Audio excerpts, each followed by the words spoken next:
Welcome to the GCN Tech Show. We've got all the usual good stuff coming up this week, including hot tech news, the bike vault and your upgrades. Plus, we're talking about wireless brakes. When will we see them on road bikes?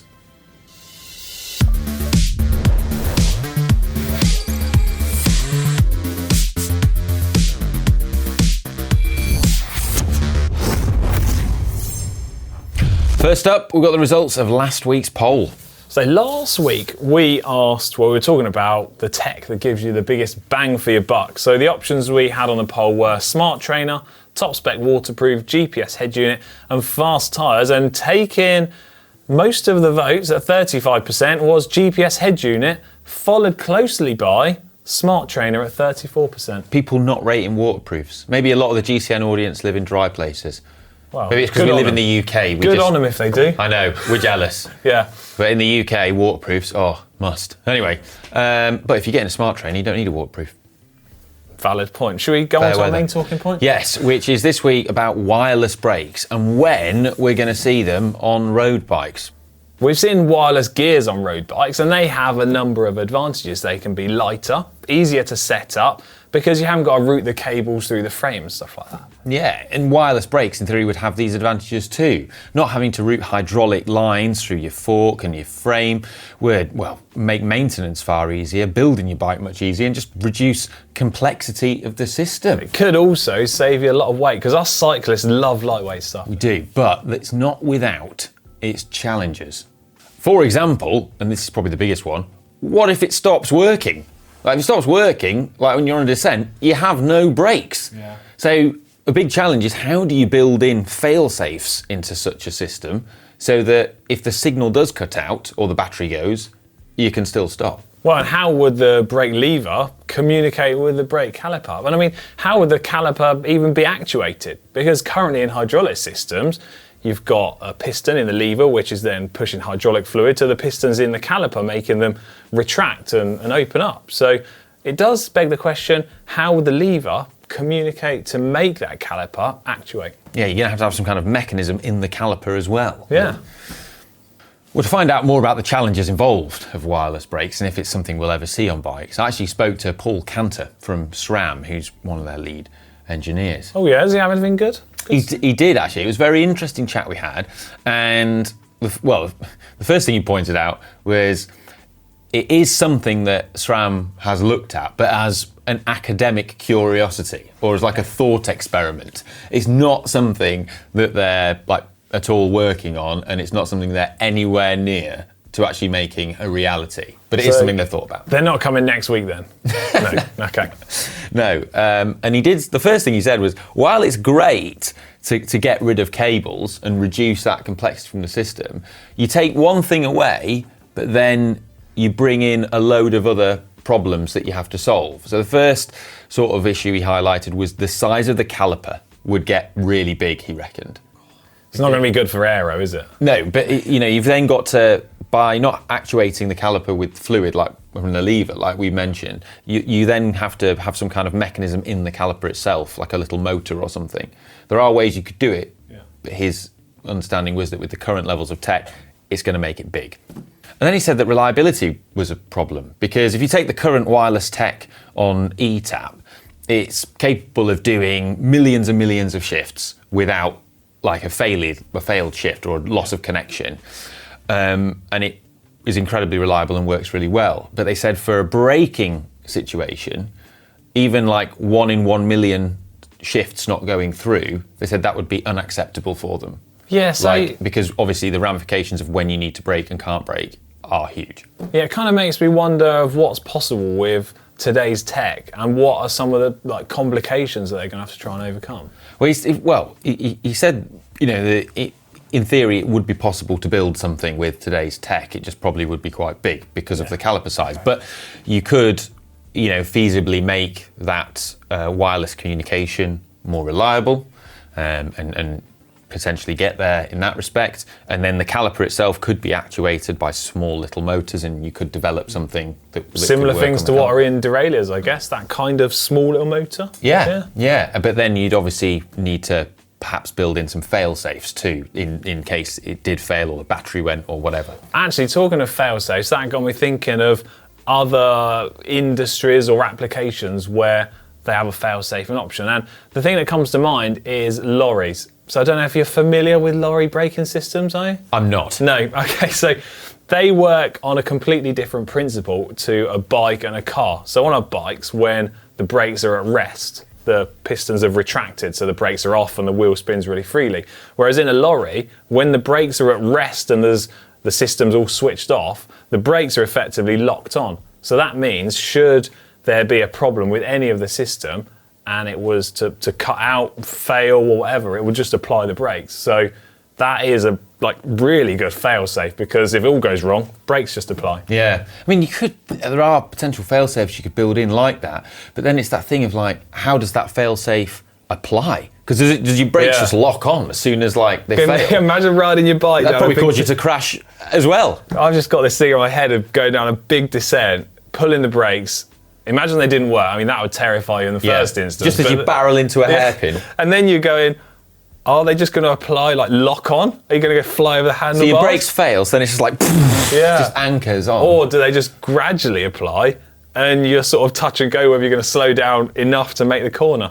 Well, this actually then raised another thing. So after saying that it was possible with the tech in theory to kind of build something, there's another issue that I hadn't thought of at all, which is the sort of ergonomic feedback you get from a brake lever. Yeah. So when you pull the brakes, you feel the modulation through the lever, you feel the amount of pressure that you're putting on, and you get feedback in turn from the brake caliper because they're physically connected to each other. Whereas with an electronic system, you're not going to have that ergonomic Which is feedback. not connected, is it? Because they're not connected. So you're going to have to build in some kind of way of artificially recreating that modulation, that feedback into the lever, which again is increasing complexity. So you've removed one thing, but you've created a whole host I of was other just problems. thinking, you saying that made me sort of think that's not going to be easy, it's not going to be cheap, and it's going to make the lever system far bulkier than what it would. And that's at a time when everyone's trying to make the levers as small as they can. Well, the advantage is you do remove the hydraulic piston from the lever, and the reservoir, which is quite a big sort of thing that's in there. But yes, it's going to potentially increase complexity. And the thing is with what I would liken it to, for people who maybe don't understand what I'm trying to explain here, is it's a bit like if you play a driving game on a console, and you just press. I know you are. You just press a button on your controller to accelerate or to brake, and that's just it's like an on-off switch, isn't it? It's just on. I mean, there's a bit of modulation. You can't change how much you're applying the brake. But it's completely different to driving in a car and having a pedal that you can push your foot down on, where you've got so much control and modulation, and that's what it's like with the brake lever in your hand. That's like a really key issue, this, isn't it? Because imagine losing all of the ability of having feedback from the brakes. Slamming them on all the time. You get, sorry, I didn't realise I pulled the brakes my on wheels every time. God, that terrifies me. So for wireless shifting, having that, just basically you press a button effectively and it's on, off, shift or no shift. For that application, perfect, much more simple, better suited. But you are going to need to engineer this mechanical sort of human feedback loop into a brake lever, which I think is fascinating. It is fascinating. So I guess in conclusion, wireless braking is kind of a bit science fiction at the moment, isn't it? So, but I guess electronic wireless shifting was science fiction 20 years ago. So, it might not be that too far away in the future. Yeah, well, I'll tell you what, 10 years, I reckon we'll have it. 10 years? Yeah. I'm going to say that. That's just me. That's not SRAM saying that. That's just me. Heard it here. 10 years' time, we'll be talking about wireless brakes, won't we? Yeah. Well, if the machines haven't taken over by then, anyway. Anyway, that's our thoughts on the matter. So we're really keen to hear what your thoughts are. So let us know in the comments down below what you think about wireless brakes on bikes and what you think of them as a prospect. We're going to have a poll as well. So we're keen to know if wireless brakes had a safety fail-safe built into them, so you're not going to die. If they don't work, then would you like to have them on your bike? Do you think that would be a cool thing to have? Oh, that's going to be a tough call, yeah. I'm intrigued to see. I'm going to just vote on it now.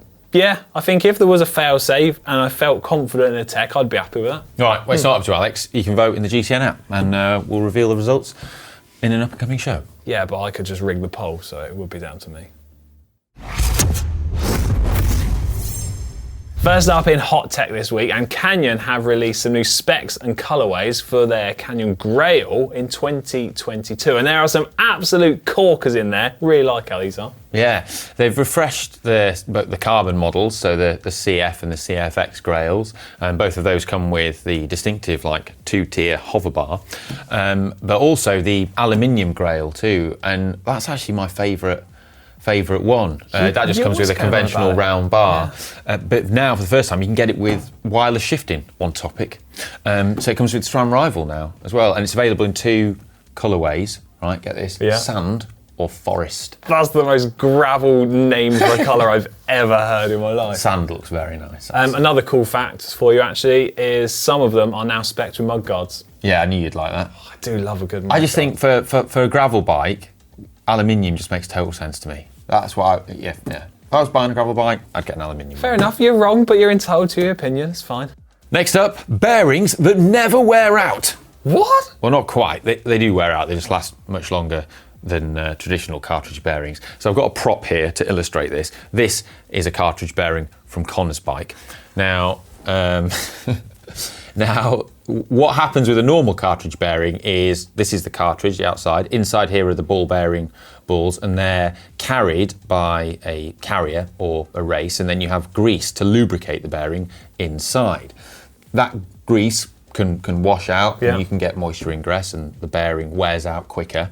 So what these new bearings have is a solid lubrication technology built into them. Basically, a polymer that surrounds the ball bearings instead of the traditional grease and carrier race. It's ceramic speed that's brought out these new bearings with this solid lubrication technology.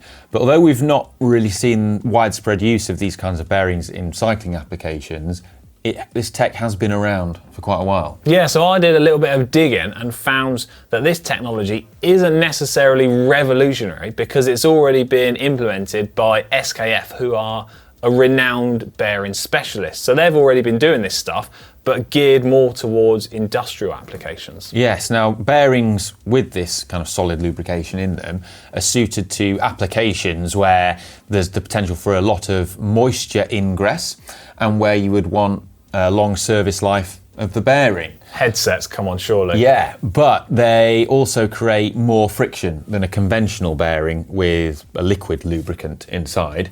And as a result, you wouldn't maybe necessarily want it on your bottom bracket or your wheels, but like you said, headsets, that'd be perfect. Imagine your headset bearing lasting like even forever. Just twice as long as a normal one. It'd be good because you don't need a high performance, low friction bearing on your headset, do you? Imagine if it's a few years down the line, it's like, but Egan Bernal's won the Tour because of how fast his headset turns. It's just never happening, is it? No. Next up in hot tech, Bianchi are starting the construction of their brand new factory in Treviglio. So the construction of their new factory is said to be 30,000 square metres, of which 17,000 square metres of that is going to be devoted to bike production. There's also going to be a bike museum on site, apparently, with the aim of drawing tourists and fans of Bianchi to the area, which reminded me a bit of Colnago Land. It's not called that, it's just what I call it, where it's also, it's just on the outskirts of Milan. They have their factory, and on site they have a museum devoted to Colnagos, but it's not open to the public. That's the difference there. But if you want to see a detailed look of what's inside, then whoa! We did a cracking documentary on the history, on the story of Colnago. It's available on GCN+. Anyhow, the work is scheduled to be completed in 2023 and is expected to cost in the region of £35 million. Big investment. It is a big investment, and upon its completion, they're expected to employ around 250 people. And the aim of all of this is to bring the construction of their carbon fibre frames back to Italy. Yeah, this is what I found really interesting in this, because it's going to be fascinating to see how they are able to do that and still make carbon frame manufacturing profitable by bringing it back into Italy. You know, will they take a similar approach to what we saw 3T do? We did a video on that. If you've not seen it, check it out. This guy. But they were using really interesting modern techniques, filament winding, lots of automation, lots of robots, resin transfer, you know, to make it work in Italy. Will they be doing something similar? Or will they do something different? I can't wait to find out. But we'll let you know when we do. Right, Ollie, I've been wondering, how far have you ridden so far this year? As it stands, I'm on about 19,250 kilometres. I'm aiming for 20,000 for the year. I decided Close. I was going to try and do that, and I'm on target. I basically just took advantage of the fact that we were locked down for a lot of the year, COVID, less travel. Thought, I'm going to get fit, I'm going to ride my bike. Apparently, so is everybody else as well, because it's reported that about 17% of the UK population now use Strava. And as well as that, I hear your dad does as well. Oh yeah, he's one of them. He's good at giving kudos, David. Go on, David. Yeah. Top guy. I've also got some other stats here for you, which I'll bring my laptop in for. So over 95 million total athletes are recorded on Strava, or using it. And there's around 2 million new athletes that join every single month. We've also got 1.8 billion activity uploads in the last 12 months, 20 billion miles covered, 189,000 Strava clubs, and get this right, 9.6 billion kudos have been given, of which probably most of that is your dad, David. Most of that's David, yeah. Yeah, just some interesting facts for you there. Right, final bit of hot tech this week, and I've got something new from Muck-Off, which in their own words, they say they are stoked to announce the launch of their new subscription service, the Muck-Off Ride Box. What is a Muck-Off Ride Box? And do I need one? Essentially, it's a bundle of products put together so that you can get a simple way of maintaining your bike, effectively. Well, that sounds great, Alex. But why don't I just buy all the items individually as and when I need them? Well, that is a good question, and I'm glad you've asked it. So by subscribing to the Ride Box bundle service, well, you're saving a little bit of money on those products compared to buying them individually. And then by having them as a bundle shipped to you in one go, well, you're saving the polar bears because there's less shipping, isn't it? It's better for the environment. Can't argue with that. You can't argue with that. Always up for saving the polar bears. Yeah, I am Love a bit of those polar information, bears. a bit of useful information for you. There's 8 different bundles to choose from. There's road bike ones, e-bike ones, and mountain bike ones, if that's your thing. Well, if it sounds like it's your cup of tea, head over to Muck-Off's website and check it out. More hot tech next week. It's now time for Screw Riding Upgrades by Upgrades. This is the part of the show where you send in evidence of the upgrades you've made to your bikes, your equipment, and your cycling lives for the chance to win the ultimate prize. Ollie, what is that ultimate prize? GCN water bottle or bidon if you're French or pretentious. Let's have a look who we had last week. Last week we had RH Tilly with their garage restoration up against Fortives, Gary Fisher Tequila. Well, he smashed 75%. People loved the Gary of the Fisher. votes. Yeah, they did. Well, 75% of the votes, so they'll have to get in contact over on Facebook or any other social media platform, and we'll get that water bottle out to you. This week, we've got PATRICKJH with a 1992 British Eagle 21-speed mountain bike that was rusting away in a shed. Spent a few months on this, stripping it back to a bare frame and re-sprayed it with Spray.Bike. Very popular Spray.Bike It is. with the upgrade audience. I wish to do a video with them. Anyway, cleaned and reused what he could, and bought some spare parts and reinvented it as a 1x10 gravel/touring bike. And he also says, doff of his cap to John Cannings. Ringing the bell! For his 3-part garbage to gravel video series for some great tips. Here it is. Well, I quite like the original one as well. Is it? Yeah. It does look a bit tired. looking bike. Yeah. But look at the paintwork. It clearly needed work. It's rusting away, like it says. And look at that dead spider there. It's like a face hugger from Alien. It's died on his frame. I really like the colour, and I like the finished article. Actually, I think it's really nice. Yeah, that is some cracking paintwork on there, I have to say. I love the bikes and plenty of accessories and storage on this new setup. It looks amazing. It looks like a really cool adventure bike, and he's kept the original saddle. Well, it's not going to be plain sailing for him because they are up against CJ4D7 FSRQ9. Yeah. Which is an incredibly easy to say username. It's like all these droids from the Star Wars universe that like watch the GCN Tech Show. So they say, as requested by Ollie on GCN Tech, here's my 1-byte upgrade running the 56-tooth chainring in the front and a 2311 at the back. Remember this guy? Yeah. Well, we did try to mock you for a poor choice of gearing, but turns out, here it is. Yeah. What do we make of the bike? I mean, stealthy. I think it looks amazing. It does look very cool, actually. We might have to eat our own words. Yes. He's removed the group set of the people 105 chain set. Yeah.